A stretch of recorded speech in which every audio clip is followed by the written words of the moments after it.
Welcome to Leaders Lift, episode 35. Thank you for joining me today. I'm your host, Greg Cunningham, and I hope that over the next few minutes we'll have a good discussion about something I've noticed about myself over the last several months. Maybe a little longer than that. So what I have realized, especially where I've had some different things going on, is that when I have something that I know I need to do or I know I need to get done, I try and do it right then and do it as quickly as possible. I'm not sure exactly where I picked up this habit, but I think I've had it for a very, very long time. Now, there are a lot of times when this is very advantageous for me, but there are also a lot of other times where a more deliberate, you knew I would get that word in, where a more deliberate approach would be better. So let's spend a few minutes talking about this. Now, just before I get started, just remember to like, share, follow, subscribe to the podcast, share it out with anybody you think will benefit from it, and check out the show notes. You can get to those by either swiping right or down on your podcast player on your mobile device. If you're on the website, you can just click on see show notes and check out all of the information that's available in those notes. There's some great things in there that you can get to, both for this podcast and for some other things that I'm working on. Today, I thought I'd start off with a story that's about this whole concept of I want to get something done as quickly as possible. So I've talked a lot about how much I love to ride mountain bikes. And one of my favorite trails is a trail up above Midway, Utah. And it's called the Wow Trail. It's really Wasatch over Wasatch, but they call it the Wow Trail. It's amazing because you start up super, super high and you come down about 3,000 feet on the way down. I don't climb it yet, but I do go down it. So there was a time a couple of years ago when I wanted to go up and ride this trail. We were just going to drive up for the day, and my wife wanted to go up as well, and she was just going to go down and relax in the state park down there by a lake that they had. And so she drives me up to the top and drops me off, and I start down the hill. Now, she was fine. She was going to be down there. She was just going to read a book and do some other things. Like I said, there's a lake there and there's a visitor center, and so no big deal, but for whatever reason, I felt like I needed to rush and go down the trail as fast as possible. I do this a lot when I ride. Now, I do ride for exercise, but when I go on these long rides like this one, it's not really about getting specific exercise. Yes, I do get some, but it's more about getting out, enjoying riding, enjoying the scenery and that kind of stuff. Or at least it should be. For whatever reason, going down the trail this time, I decided to push it as quickly as I could. And I got down through, about halfway down the trail. And I came and I was on a section of this trail that I had done a whole bunch of times. But because I was rushing and not paying attention, I hit something and I ended up going over the handlebars. Now, it was a pretty good impact, enough that it triggered my Apple Watch to say, "You've taken a fall. Would you like us to call emergency services?" And I was okay. I landed on my hip and my shoulder and stuff like that, and my hip took a long time to recover, but it was all because I was rushing. Now, the problem that this led to is now I had stopped. Now I was worried that I damaged my bike. I was worried that possibly I had hit my head and damaged my helmet. So I wanted to get down to the bike shop that was there in town and have them check all of that before I went home. Well, that meant that I had to rush even more going down the hill. And make a long story short, while this is one of my absolute favorite trails, this was definitely not one of my favorite rides. So this is a good example of what can happen when you rush things when they shouldn't or don't need to be rushed. Now, I've gone down that trail several times since then, and I take it much easier. And my wife just knows I'm going to take longer, and it's great because I get to enjoy the scenery. I stop and take pictures. I don't worry about pushing myself too hard. So just one example that I wanted to share with y'all. Now, like I mentioned in the introduction, there are actually times when it's okay to go fast or when you might absolutely need to go fast. And I'm not trying to say we should never rush through things because that does need to happen sometimes. And sometimes it doesn't really matter if we go fast or not. So when is it okay to go fast or to rush through something? Well, one, when you're up against the tight deadline, and that's going to require speed to get that deadline completed. Now, forget about it, whether you planned well or not. Put all of that stuff aside. If you're coming up against a deadline, no matter how you got there, it might require speed to get there. So that's okay. There are also other times when the quality may matter less than the speed. And I've talked about before how in agile software development, you want to release things quickly and then learn from your mistakes and your successes.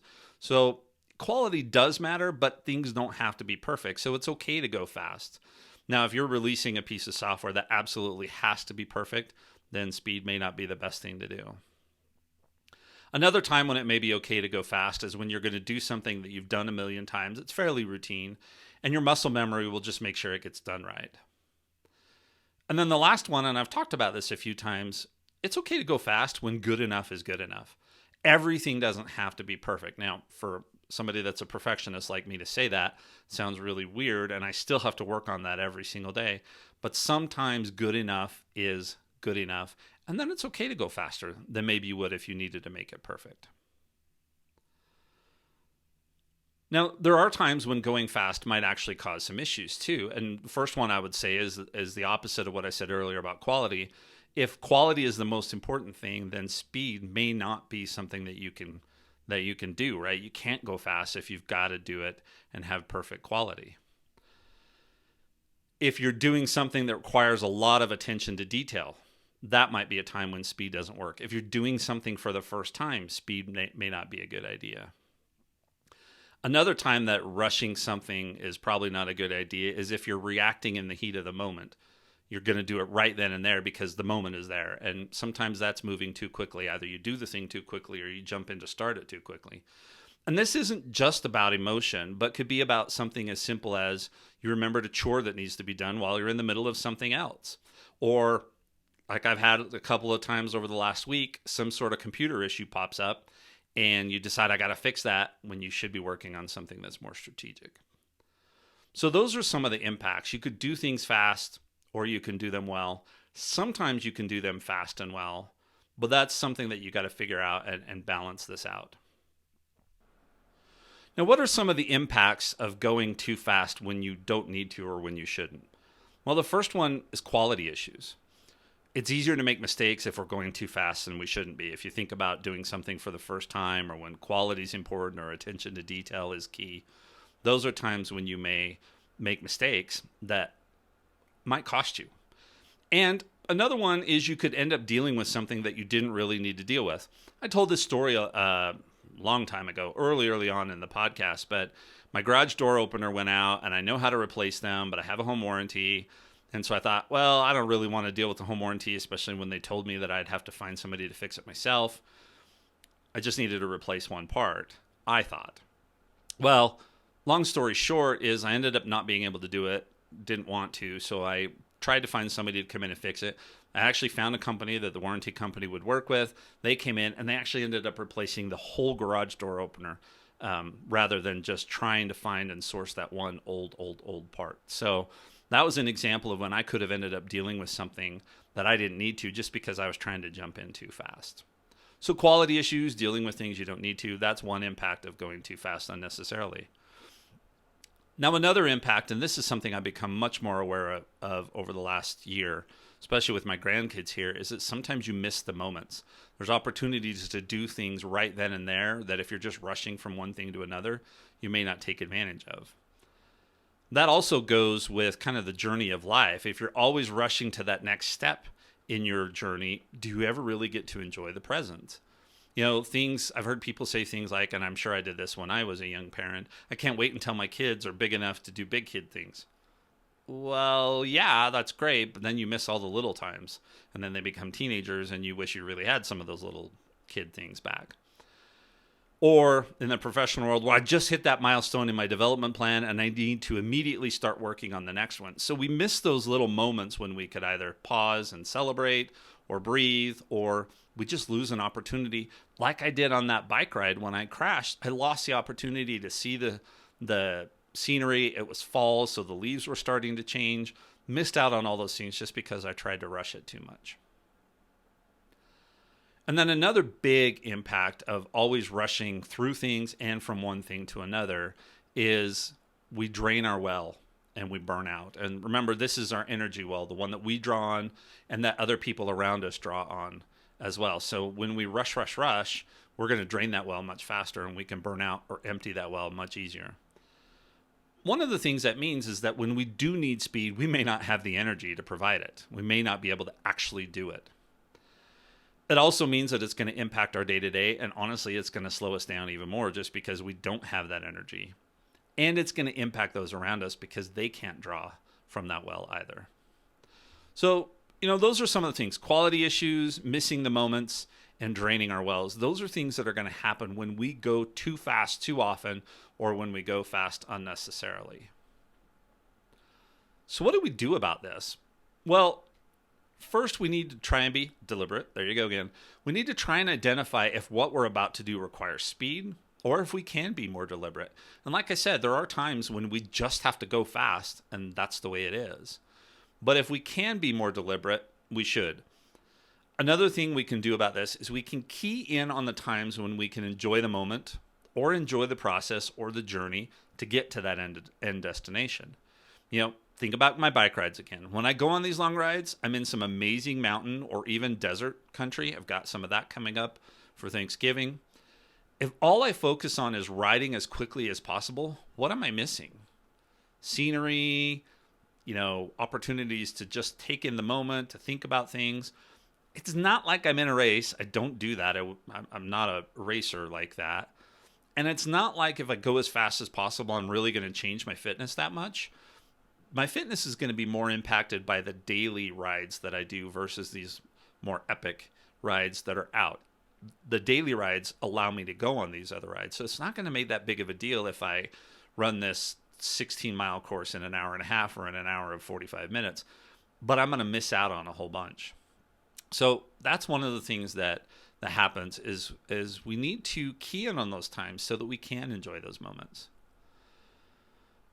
Another thing we can do about this is we need to remember to celebrate achievements or milestones. And this goes for you and for those you lead, whether it's your kids or on a team. Doesn't really matter. We need to remember to celebrate achievement. One of the problems with goals is that there's always another one after it. There's always a next thing. Think about a salesperson that's got a sales quota. Well, next year it's going to be higher. And, I've met this quarter's goal, but I need to meet next quarter's goal. And so that's how this works. There's always another goal after the one we just achieved. And it's real easy to just start looking to the next one. Think about a couple of scenarios here. You get your first house or apartment, and immediately you start thinking about one that's bigger or better. Or you're working successfully on wrapping up a major project. You're just getting to the end. It's gone super well, and you already have work to do on the next project. Now, in that scenario, right, I know that you can't always control that, but I really appreciated the project teams that I was on when we would, even if all of us had gone our separate ways and moved on to the next one, where we would still have, a dinner or an outing or just a lunch or whatever to get together and celebrate wrapping up that project successfully. Another one I think about is if your kids graduate high school. I've been through this with all of my kids, but you think about this, we want to celebrate the high school graduation, but it's immediately about, okay, where are you going to school or what are you going to do next? I don't advocate everyone taking a year off to go backpacking, but we've got this norm, I would say, that it's all about, okay, where are you going next? Am I going straight into the military? Am I going straight into college? Am I going straight into a church mission? Am I going straight on to professional training or whatever the case may be? And it's okay to think about those things, but I think we really need to stop and celebrate the achievement. I know it sounds funny that graduating from high school might be this big achievement, but there are a lot of people that don't. I don't advocate everybody taking a year off to go backpacking or something like that, but at least be deliberate about this and think, okay, how am I going to celebrate? And yes, I may need to start work or that next phase of my life the next day, but that doesn't mean I shouldn't take an opportunity to celebrate. I know for my son that most recently graduated, it was a couple weeks later that they went on a weekend camping trip. And he and several of his friends just went camping on that weekend. They had already started to move on to this next phase of their lives, but they took the time to go out and do that. So I think it's important for us to figure out how to celebrate our achievements. And yes, we can look forward to those future and those next goals, but we definitely need to celebrate getting where we are. And then the other thing that we can do about this, when we go in and evaluate whether we should move fast or whether quality is more important, is to not forget the lessons about good enough being good enough at times. And so maybe that's one of the things that you need to do from an evaluation standpoint is say, if I go really, really fast and get this done in a week versus 2 weeks, will it be good enough? Will that extra week make it that much better? And let me give one example. I was just working with a client, and we were doing some return on investment calculations for a piece of software that we're going to put in place. And we spent a lot of time on those calculations, trying to get them just right. And it was important that they were where they needed to be, right? We didn't want to go in and tell the executive team that we were going to save a whole bunch of money when there was no chance of doing that. But at the same time, we reached the point where it was like, okay, we could continue to try and refine these and save a few pennies or whatever the case may be, but is it really worth it? Is it better to just get this done and move on? And that's one of those examples when good enough is good enough. Another professional example, when I was working in a call center at a bank, large call center, we had a really, really large budget, millions of dollars to run this call center over the course of a year. And the first year I was doing this, I was super stressed out because I was missing $1,000, I don't know, $5,000 in my calculations somewhere along the way. And again, this is on a multi-million-dollar budget. And when I went to my boss and said, I just can't find this, she had this look on her face and was like, why are you even chasing this? Right? Because at that point, getting the budget done on time or quickly at the right level of quality was more important than it being absolutely perfect. And a $10,000 or $1,000, whatever it was, calculation was not going to make a difference. So good enough was good enough. So don't forget those lessons. Try and do that evaluation and figure out what is good enough. Is this something that can be just good enough, or is this something that needs to be perfect? Now, that sounds like it's a lot of evaluation to do when you come up on these scenarios. The reality is that you're going to do that evaluation without even thinking about it most of the time. Most of the situations we face in life are not going to be these life or death or make or break situations where we need to stop and think about this. We'll have our natural instincts. If your natural instincts are often wrong, you need to work on fixing those. But most of us are going to have those natural instincts that tell us, yeah, I just can go, or no, I need to slow down. It's these bigger moments that we really need to be deliberate about, right? That we need to think about, can I go fast or should I go fast? What is good enough or does it need to be perfect? And do that evaluation and then approach that situation deliberately. It's kind of funny that the day I was preparing this outline, I was in a huge rush. I had several strategic things that I wanted to focus on. This was my day that I said, I'm going to do some high-level strategic things and not get caught up in the minutia. But I kept getting distracted by little things, computer issues, some other stuff. They were things that didn't need to be done right then and there, or they were things that I thought, I'll just hurry and get this done. That way my brain will get rid of it, and then I can get on to the important things. Now, I recognized that is, wow, I can't talk today. I recognized that is what was going on and was able to course correct on this. But the problem is, if you let that continue to happen, is that you may never get to those most important things. Those things that we want to hurry through, they may take longer than expected or unexpected problems. And they end up taking away from the things that matter most. That doesn't just go for professional things, but that could go from I'm working on an assignment that's due in 3 weeks and my kids want to play. Where's the balance there? If we try and get all these little things done and say, well, I'll get to that thing that's most important later, we may never actually get to those things. Now, what I hope is that each of us can be a little more deliberate about the things we rush to do and the things we rush through, and this whole concept of rushing from one thing to another. I hope that we can take a moment to be present and enjoy that moment, enjoy the journey, enjoy the scenery, like I need to do a better job of on these bike rides. I also hope that we can give those things that matter most and that need to be done or handled just the right way the time and attention that they need. That means we don't rush them, whatever that may mean in a particular situation. If we want to get more out of life, I think this is one of the key things that we need to do. Otherwise, we'll never quite get to where we want to be. We'll never get to the place of our most potential because we are always rushing from one thing to another or rushing the things that matter most. And that's just not going to get us there. Thanks for sticking with me to the end of this episode. I hope you found something useful in here. Just want to remind you that last week's episode, episode 34, was a compilation episode where I went back through about the last 20 or so episodes and talked about some of these personal tools that help us better navigate and get more out of life. So check out that episode. Hopefully in the next week or so, I'll get a blog post up that just lists all of those. If you'd rather have that for reference, I'll post it on mountaineboconsulting.com. But until then, or until next week, let's go out. Let's find something that we think, I got to just hurry up and get this done. Take a step back and think, okay, does it need to be done? Can I rush it? Should I not rush it? Is good enough good enough? And then hopefully that'll allow you to find time for things that matter most. And then help somebody else do the same. Thanks for joining me, and until next week.